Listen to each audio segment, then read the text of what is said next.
আসসালামু আলাইকুম, welcome to my channel.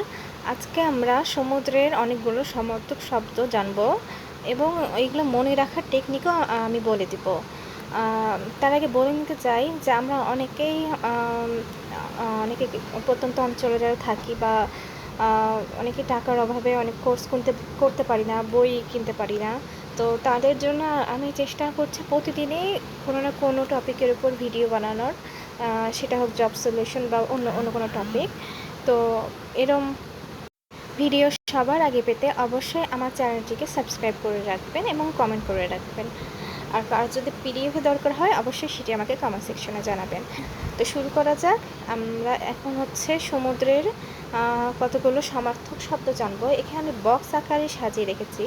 তো এইগুলো এখন মনে রাখা আমাদের জন্য টাফ, কিন্তু এটা আমি আপনাদেরকে প্রমিস করছি যে 5 মিনিট পর এইগুলো সবগুলোই আপনাদের সবার মুখস্থ থাকবে।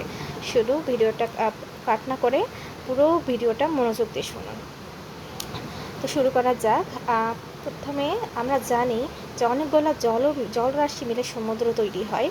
তো এই পানি শব্দের সমার্থক শব্দের সাথে আমরা যদি ধি মানে হচ্ছে ধারণ করা আর নিধি যুক্ত করি তাহলে সমুদ্রের সমার্থক শব্দ হয়ে যাবে। কথাটা যদি আমি আরও বিস্তারিতভাবে বোঝাই, যেমন হচ্ছে পানি শব্দের সমার্থক শব্দ কী কী আছে?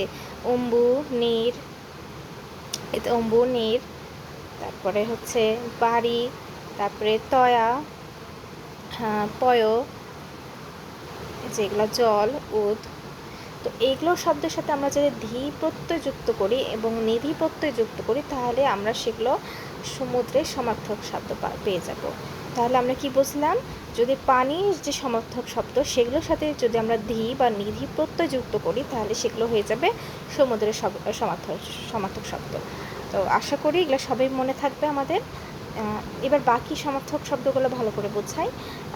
যেমন রত্নাকর আর রত্নগর্ভ। ঠিক আছে? তো রত্নাকর কি? রত্নের আকর বা উৎপত্তি স্থান বা খনি। আমরা সকলেই জানি যে সমুদ্রের গভীরে রত্ন বা মণিমুক্তা পাওয়া যায়, সকলেই কিন্তু জানি। তাহলে এইগুলোর উৎপত্তি স্থান কোনটা? অবশ্যই সমুদ্র। তাহলে সমুদ্রের অপর নাম আমরা রত্নাকর বলতে পারি, আবার রত্নগর্ভ বলতে পারি। গর্ভ মানে কি? যে আমরা বুঝি কি পেটে ধারণ করা। তেমন সমুদ্র এই রত্নগুলোকে ধারণ করে। সমুদ্রের গভীরে এই মণিমুক্তা বা মূল্যবান রত্নের উৎস রয়েছে, তাই আমরা রত্নগর্ভ বলতে পারি সমুদ্রকে। এবার আসি বারীন্দ্রতে। বাড়ি কিন্তু বাড়ি মানে জল, আর ইন্দ্র মানে কি? অধিপতি। তো জলের অধিপতিকে হলে কি? সমুদ্র। বাড়ি আবার একটা দিকে বারিশ। বাড়ি মানে জল, ইস মানে নাথ বা অধিপতি। তাহলে এই জলের অধিপতি হলো সমুদ্র। তো এইভাবে আমরা সকল সমার্থক শব্দগুলো মনে রাখতে পারবো সমুদ্রে। তাহলে আমি আবার রিপিট করি, ধি বা নিধি প্রত্যয় যুক্ত হবে এবং রত্নাকর বা রত্নগর্ভ, কারণ সমুদ্রে এগুলোকে ধারণ করে। আবার বারীন্দ্র বা বারিশ, কারণ ইন্দ্র মানে অধিপতি, ইস মানে অধিপতি। তো জলের অধিপতি সমুদ্র। তাহলে এইভাবে আমরা মনে রাখতে পারি বারীন্দ্র আর বারিশ সমুদ্রের সমার্থক শব্দ। চলে যাচ্ছে নেক্সট স্লাইডে। নেক্সট স্লাইডে আমরা দেখতে পাচ্ছি অর্ণব। তো এখানে অর্ণব এখানে অর্ণস যোগ্য। অর্ণস মানে জল। তাহলে জল কোথায় থাকে? যাতে জল থাকে। সমুদ্রের কিন্তু জলের আধার। তাহলে সমুদ্রের সমার্থক শব্দ অর্ণব। নীলাম্বু। এবার দেখব নীলাম্বু। নীল হয়েছে অম্বুজার। তাহলে সমুদ্রের পানির রং নীল। তাহলে নীলাম্বু দ্বারা আমরা সমুদ্রকে বোঝাতে পারি, এভাবে আমরা মনে রাখতে পারি। আর মকরালয়। মকর মানে কুমির আকৃতির জলজন্তু বিশেষ। কুমির কিন্তু আমরা জানি একটা বিশাল আকৃতির প্রাণী। সেমনি সমুদ্রও কিন্তু বিশাল জলের আশ্রয় এখানে আছে। সেজন্য এই মকরালয় দ্বারা আমরা সমুদ্রকে রিপ্রেজেন্ট করি।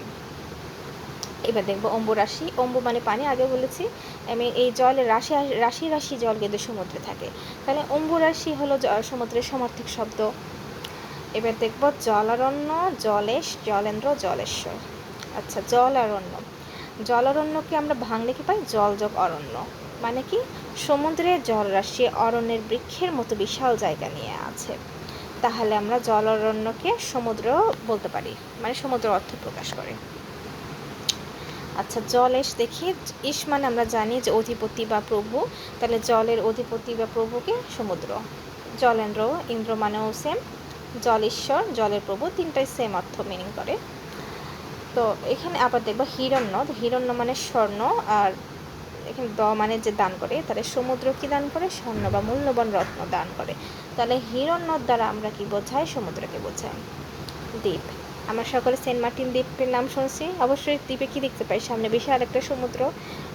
এইটা দিয়ে তো মনে রাখতে পারে যে দ্বীপই মানে সমুদ্রকে বোঝায়, অনেকগুলো দ্বীপের সম্ভার যেখানে, তেমনিভাবে দ্বীপবানও সমুদ্রের সমার্থক শব্দ। আরেকটি আমি বলে দিতে চাই যেটা কনফিউশন ক্রিয়েট করে, সেটি হলো যে সমুদ্র নাম দিয়ে কিন্তু নদীর সমার্থক শব্দ বোঝায়, আবার নদীর নাম দিয়ে কিন্তু সমুদ্রের সমার্থক শব্দ বোঝায়। যেমন যদি আমি বলি নদী কান্তা, হ্যাঁ, নদী কান্তা কিন্তু এটা কিন্তু নদীর সমার্থক শব্দ না, এটা আমরা ভুলো নদী কান্তা আমরা নদীর সমার্থক শব্দ দিয়ে দিতে পারি, কিন্তু এটা আসলে সমুদ্রের সমার্থক শব্দ। কারণ কি? কারণ হচ্ছে কান্ত মানে কি? কান্ত মানে অধিকর্তা বা স্বামী বা পতি, তাহলে নদীর অধিকর্তা বা স্বামীকে সমুদ্র, তাহলে এইভাবে আমরা মনে রাখতে পারি। আবার হচ্ছে নদী কান্তা তো মনে, আবার হচ্ছে সমুদ্র কান্তাটা বলি, সমুদ্র কান্তা বা সমুদ্র বল্লভা, এখানে সমুদ্র যুক্ত হলো, এটি কিন্তু হচ্ছে নদীর সমার্থক শব্দ। তো নদীরও সমার্থক শব্দ ইনশাল্লাহ আমরা নেক্সট ভিডিওতে নিয়ে আসবো। তো আপাতত এইটুকুই। এখন আমরা প্রথম স্লাইডে চলে যাই। এখন আমরা এই যে প্রথম স্লাইডে যেই সমার্থক শব্দ দেখেছিলাম, প্রথমে দেখে আমরা নিশ্চয়ই ভয় পেয়েছিলাম, এখন কিন্তু ভয় পাওয়ার কথা না। এখন কিন্তু এটা হলো সবগুলোই যতগুলো আছে মনে থাকার কথা। প্রায় হচ্ছে এখানে 32 যে এরকমই কয়টা আছে, 32+-এর মতোই সমার্থক শব্দ আছে সমুদ্রের। এগুলো থেকে ইনশাল্লাহ পরীক্ষায় কমন পড়বে।